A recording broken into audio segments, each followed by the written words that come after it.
agad magreklamo. Use today para mag-reset ng pace mo. Narito na po ang gabay patnubay para mula kay Master Hans Kua.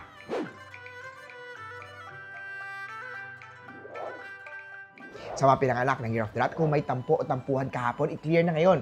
Hindi pwedeng puro pride lang, lalo lang ngayong paparating na ang holiday season, Green at 7.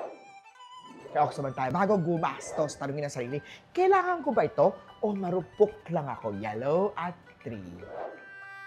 Kay Tiger naman tayo, baka may konting selos o misunderstanding, simple yakap o message, tapos na yan. Red at 8.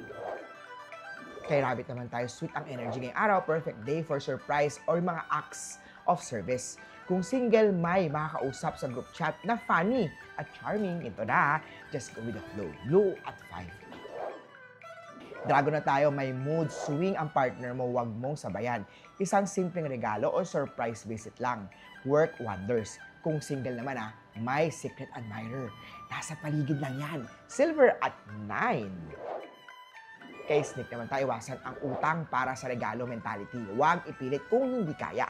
Purple at 1. Kay Horse naman tayo, romantic ang mood, planuhin ang date o bigyan ng maliit na regalo si partner. Usapang single, may kaibigan na nagiging special sa paningin mo. White at 6. Kay Goat naman tayo, planning today prevents panic tomorrow. Gumawa na ng Christmas gift budget kung magpaplano magregalo. Yellow at 4. Monkey naman tayo, umaapaw ang charm mo ngayong araw, gamitin sa tamang tao yan, hindi sa taong taken na.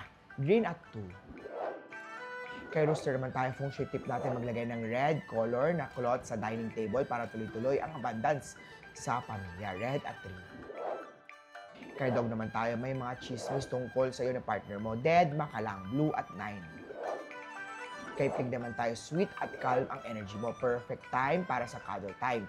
Kung ikaw naman single, may bagong admirer na confident at matalino. Huwag mo siyang isnabin ha. Gold at 5. Muli po, ito po yung mga gabay mula kay Master Hans Kua na sa inyong mga kamay na sa lalay ang inyong tagumpay. Think positive at i-manifest natin ang success. Mga ka-recipe,